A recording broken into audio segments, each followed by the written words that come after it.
Oi pessoal, meu nome é Fábio, esse é o canal Correr é Viver.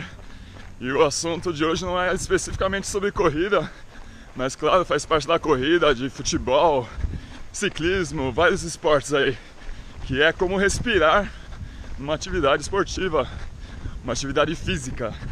A respiração é um dos assuntos mais recorrentes aí na área de comentários.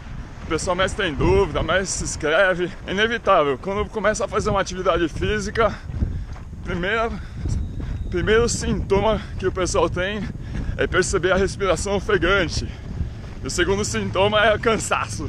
E a melhor dica que eu posso passar é: quando você estiver fazendo atividade física, não se preocupe com a respiração. Não tente controlar a respiração. Existem situações onde você precisa controlar a respiração, mas não é na atividade física. Na atividade física, a respiração tem que ser natural. O seu corpo sabe quando acelerar a respiração e quando diminuir a respiração. Quando você nasceu, ninguém te ensinou a respirar, certo? É uma atividade natural. Você pode até tentar aprender a respiração, aumentar ou diminuir o ritmo, mas no dia a dia, 99% do tempo, o ritmo de respiração é natural. Seu corpo que vai dizer quanto que você precisa de ar. Ou seja, podemos considerar que a respiração é um movimento involuntário, vai. Não vou entrar no rigor do termo, mas por que o pessoal fica preocupado ou preocupada com a respiração? Porque quando não está com um condicionamento muito bom, ou quando o exercício é pesado, intenso, a respiração vai lá pra cima mesmo, né? E aí o pessoal fica preocupado: será que eu tô respirando direito? Como que eu faço para melhorar isso? Então a minha dica é: não se preocupe, você está respirando direito. Pode ser que você não esteja no melhor condicionamento.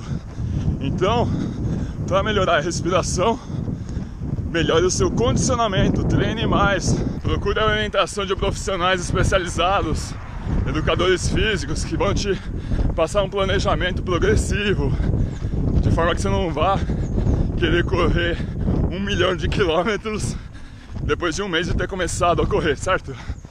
Tem que ser gradativo. Provavelmente para quem está começando e mesmo para quem já é experiente, eles vão pedir alguns exames periódicos. Faça esses exames, é importante. Aqui no YouTube é um lugar legal, você vai conseguir algumas informações sobre esse assunto. Mas quem vai te dar uma orientação bem melhor, personalizada, é o educador físico ou a educadora física. Bacana você ter mostrado interesse, foi fazer uma pesquisa sobre o assunto, mas melhor orientação é aquela pessoal, personalizada. Depois de um tempo de preparação, que está condicionado, você vai perceber que sua respiração já vai estar melhor, e mesmo assim vão ter alguns treinos que vai sentir a respiração fortíssima. Treino de tiro, treino de subida, normal. Ninguém está livre de ficar muito ofegante. Ficar ofegante não é um problema, é o seu corpo fazendo entrar o ar necessário para o funcionamento correto, ok? Seguinte, eu dividi esse tema em algumas partes, porque eu não sei se todo mundo tem interesse em todos os assuntos desse tema. Então, na sequência, eu vou deixar um outro vídeo que é como não respirar, o que não fazer. E aí, se você tem interesse nisso, veja aí o próximo vídeo. Vou deixar as miniaturas aí no final. Vou também falar em quais situações você precisa controlar a respiração. Vou colocar também uma miniatura para um vídeo que eu já fiz sobre a dor do lado, que está relacionada, sabe aquela dor assim, ou desse lado? Já fiz o vídeo, você dá uma olhada se quiser também. E se você gostou desse vídeo, compartilhe nas suas redes sociais. É um vídeo informativo, acho que é importante o pessoal saber.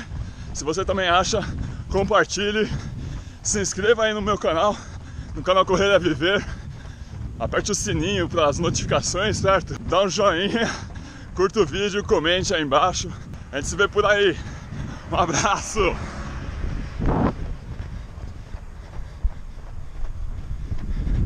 Na sequência eu vou gravar os outros.